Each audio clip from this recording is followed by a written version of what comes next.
जय हिंद साथियों, स्वागत है आप सभी का यूट्यूब चैनल में। तो दोस्तों, एक और चक्रवात उठ चुका है जिसका नाम है चक्रवात रेमल। कई जगह लोग इसको चक्रवात रेलम भी कह रहे हैं, लेकिन इसका नाम है क्या है, रेमल है।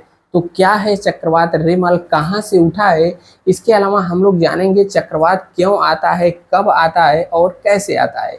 इसके अलावा चक्रवात का जो नामकरण, जैसे इस बार चक्रवात रेमल है, इसके पहले भी चक्रवात बहुत सारे नाम दिए जाते हैं, तो किस आधार पे नाम दिए जाते हैं, इन सब के बारे में चलिए जानते हैं दोस्त इस वीडियो में। साथ ही साथ चैनल पे नए हैं तो सब्सक्राइब जरूर कर दीजिए। और चक्रवात काफ़ी भयंकर जैसा है और कब तक या कहाँ कहाँ पहुँचेगा, चलिए जानते हैं। वीडियो को लाइक कर देना है। तो देखिए क्या होगा रेमल का रूट। तो सबसे पहले आप यहाँ पर मैप देख रहे होंगे इंडिया का।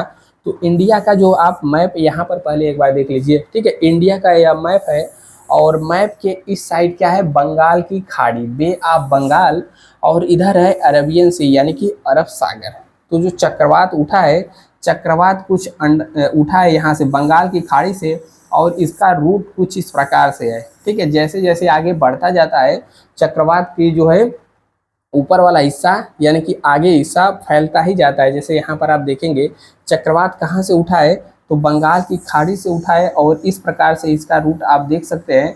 भारत के हिस्से की बात करें तो यहाँ पर उड़ीसा, पश्चिम बंगाल, और यहाँ पर जो पूरा का पूरा बांग्लादेश है इसके चपेट में आने वाला है, आ रहा है। और भारत के जो पूर्वोत्तर वाले राज्य हैं, जैसे त्रिपुरा हो गया, ठीक है, त्रिपुरा के बाद असम हो गया, मेघालय हो गया, और यहाँ पर मिजोरम हो गया, यह सभी राज्य इस चक्रवात के चपेट में आ रहे हैं। तो यहाँ पर देखेंगे रेमल चक्रवात बंगाल की खाड़ी के दक्षिणी हिस्से में कम दबाव होने के कारण बनता है। तो कोई भी चक्रवात जब बनता है वहाँ पर कम दबाव होता है। तभी मान लीजिए कि यह कोई जगह है, ठीक है, तो गर्मी तो पड़ी रही है बेहिसाब। गर्मी के मौसम में जब यहाँ पर समुद्र का जल गर्म होता है, गर्म होने के बाद क्या होता है, यहाँ की जो आसपास की हवाएं हैं, हवाएं गर्म होकर के ऊपर की ओर उठ जाती हैं। जब ऊपर की ओर उठ जाएंगी तो अगल अगल बगल की जो हवाएं हैं इसको कवर करने के लिए इसके स्थान पे आती है, ठीक है। यही क्रिया आगे चलता रहता है और हवाएं क्या है, आती रहती है। और आप सबको पता है पृथ्वी लट्टू की तरह घूम रही है, तो इस प्रकार यह प्रक्रिया होती रहती है। तो यह चक्रवात का रूप ले लेता है और धीरे धीरे आगे बढ़ने लगता है, ठीक है। चक्रवात जब भी आगे बढ़ता है तो नीचे यहाँ पर पतला रहेगा, ऊपर इस तरीके से चौड़ा होता चला जाता है, जिसको हम लोग चक्रवात कहते हैं, वी आकार का, ठीक है। और इसका जो केंद्र होता है इसको हम लोग कहते हैं आई, यानी कि चक्रवात की आंख कहते हैं। और यह नीचे इसमें वाले क्षेत्र में यानी बीच वाले क्षेत्र में निम्न दबाव रहता है, यहाँ की गर्म हवाएं ऊपर उठ जाती हैं, ठीक है। तो अभी इसके बारे में आगे हम लोग बात करेंगे। दक्षिणी हिस्से में कम दबाव होने के कारण बनेगा, और यहाँ से यह मध्यवर्ती भाग की तरफ बढ़ते हुए उत्तर की तरफ पहुंचकर भारत के तटीय इलाकों से टकराएगा। हालांकि सबसे पहले यह चक्रवात बांग्लादेश पहुंचेगा। आप देख सकते हैं पूरा का पूरा बांग्लादेश इस चक्रवात के चपेट में आने वाला है। लेकिन भारत के सबसे पहले पश्चिम बंगाल से लगने वाले और राज्य जैसे उड़ीसा हो गया है। इसके अलावा यहाँ पर देखेंगे तो पूर्वोत्तर यानी कि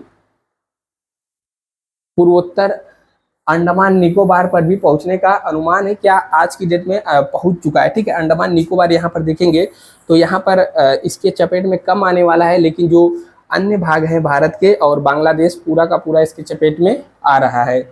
चक्रवात की शुरुआत की बात करें तो 23-24 से शुरू हो चुका है, लेकिन यहाँ पर देखेंगे तेज बारिश और तेज हवाओं के साथ चेतावनी जारी हो चुकी है। भारतीय मौसम विज्ञान विभाग की बात करें तो इन्होंने 26 और 27 मई को ज़्यादातर हिस्सों में मध्यम वर्षा होने की बात कही गई है, जबकि इसी समय उत्तरी उड़ीसा और पश्चिम बंगाल के तटीय जिलों में तेज बारिश होने की भी संभावना जताई जा रही है।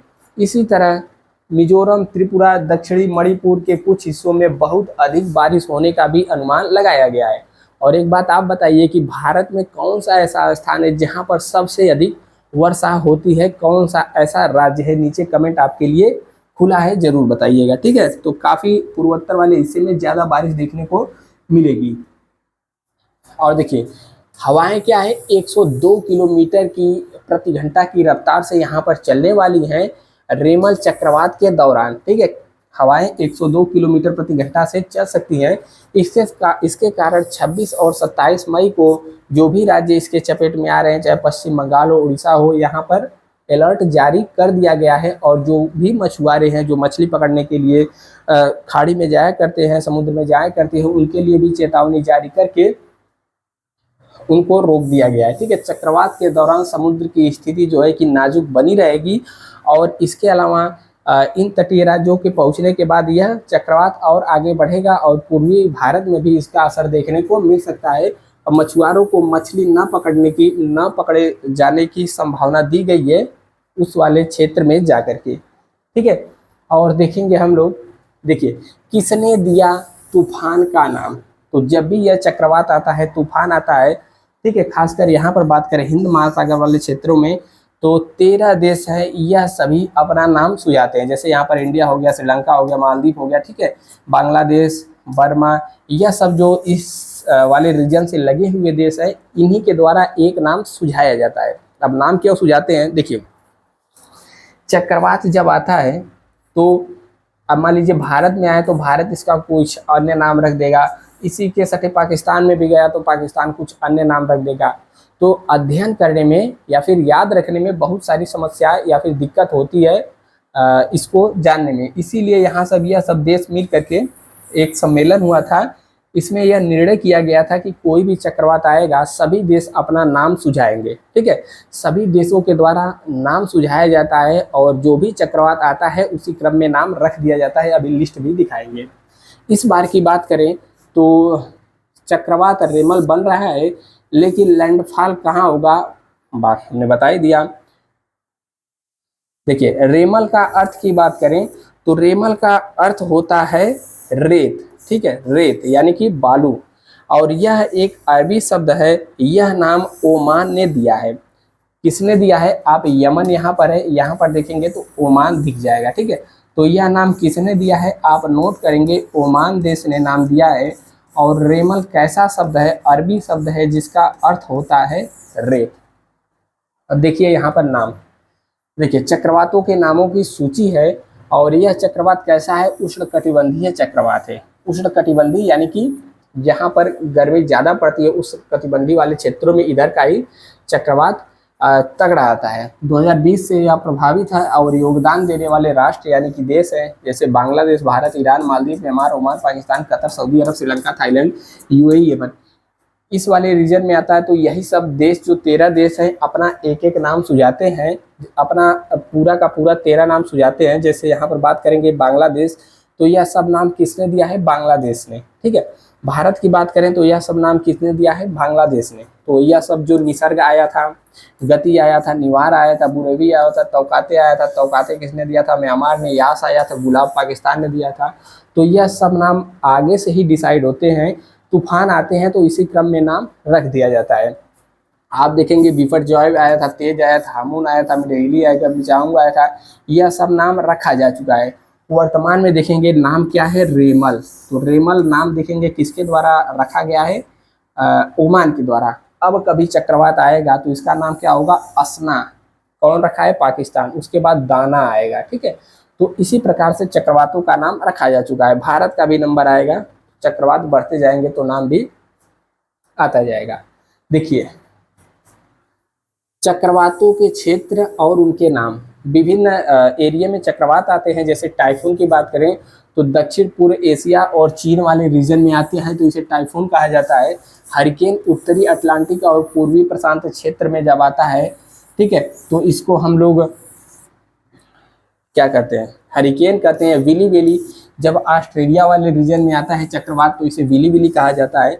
साइक्लोन दक्षिण पश्चिमी प्रशांत महासागर और हिंद महासागर यानी कि इस वाले इलाके में आता है तो हम लोग इसको साइक्लोन यानी चक्रवात कहते हैं।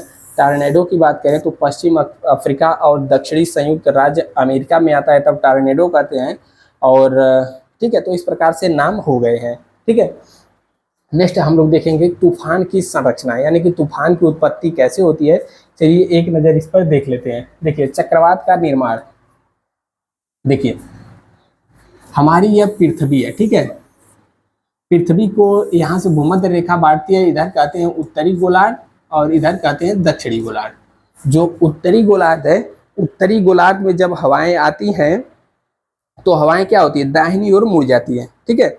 और उत्तरी गोलार्ध में यानी कि जो होती है इसमें एंटी क्लॉकवाइज यहाँ पर चक्रवात आता है तो घूमता है, यानी कि घड़ी के विपरीत दिशा में। जब दक्षिणी भाग में आता है तो क्लॉकवाइज घूमता है। मान लीजिए कहीं भी चक्रवात आ रहा है तो यह मान लीजिए कोई एरिया है, हमने शुरू में बताया, यहाँ पर से हवाएं जब गर्म होकर के ऊपर उठ जाती हैं, ठीक है, तो अगल बगल से जो ठंडी हवाएं हैं वह आ करके यहाँ पर इसको भरने का प्रयास करती हैं, ठीक है। और पृथ्वी हमारी घूम ही रही है, तो इस प्रकार से जब हवाएं आती रहती हैं तो यह एक गोला का रूप ले लेता है, साइक्लोन का रूप ले लेता है और आगे की ओर बढ़ता जाता है, ठीक है। तो बीच का पूछ ले तो बीच में क्या होता है, निम्न दाब,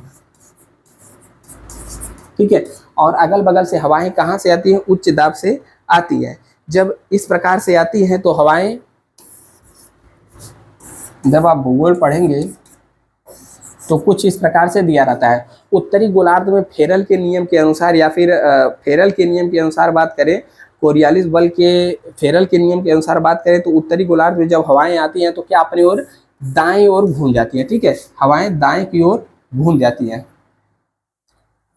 और यही चीज जब दक्षिणी गोलार्ध में होता है तो हवाएं बाएं तरफ घूमती हैं, ठीक है।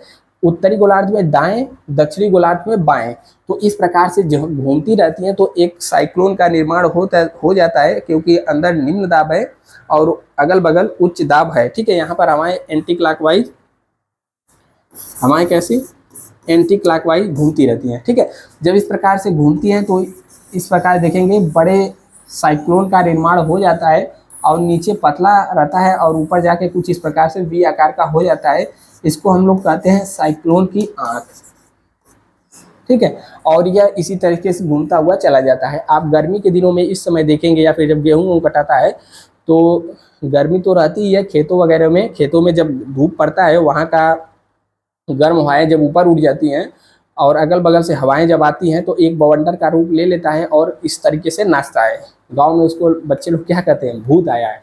वह भूत नहीं होता है, बल्कि वहाँ से हवाएं ऊपर उठ चुकी हैं, अगल बगल की हवाएं आती हैं और एक साइक्लोन का रूप ले लेता है। हालांकि वह छोटा रूप होता है, जब यही बड़े स्तर पर होता है समुद्र वगैरह में, तो समुद्रों में इतना यह भयंकर होता है कि समुद्र का पानी भी उठा लेता है। जब पानी उठा लेता है और निम्न मतलब गर्म हवाएं जब ऊपर जाती है, पानी को वाष्प के रूप में उठा लेती हैं, बादल का निर्माण होता है और यही आगे चल करके भारी वर्षा करा देता है जहां पर साइक्लोन पहुंचता है। तो यह छोटी सी जानकारी थी साइक्लोन से संबंधित। बाकी वीडियो आप लोगों को कैसा लगा, चक्रवात का निर्माण कैसे होता है देख सकते हैं। चक्रवात तब बनता है जब गर्म नम हवा समुद्र से ऊपर उठती है। समुद्र की सतह के आसपास कम हवा रहती है क्योंकि यह हवा ऊपर उठती है और इससे दूर चली जाती है। इसलिए जैसे ही गर्म हवा ऊपर उठती है यह नीचे के वायुदाब का एक क्षेत्र बना लेती है, फिर उच्च दबाव वाले क्षेत्रों से कम दबाव वाले क्षेत्रों की ओर धकेलती है और यह नई ठंडी हवा गर्म हो जाती है, नम हो जाती है और ऊपर की ओर उठ जाती है। वायु परिसंचरण का चक्र तब तक जारी रहता है जैसे ही गर्म नम हवा उठी और ठंडी हुई बादलों का बनना शुरू हो जाता है और यह बादल पवन तंत्र घूमता रहता है और आगे की ओर बढ़ता रहता है, ठीक है। यह चक्र दोहराया जाता है जिसके परिणाम स्वरूप एक चक्रवात का एक साइक्लोन का रूप ले लेता है और एक उष्णकटिबंधीय तूफान 63 मील प्रति घंटा, 1 मील में कितना होता है 1.6 किलोमीटर, ठीक है, 7 होता है 1 मील, बताइए, हवाओं के रूप में संदर्भित किया जाता है। जबकि एक उष्णकटिबंधीय चक्रवात तूफान को 119 किलोमीटर प्रति घंटा तक पहुंचने वाली हवाओं के रूप में भी संदर्भित किया जाता है।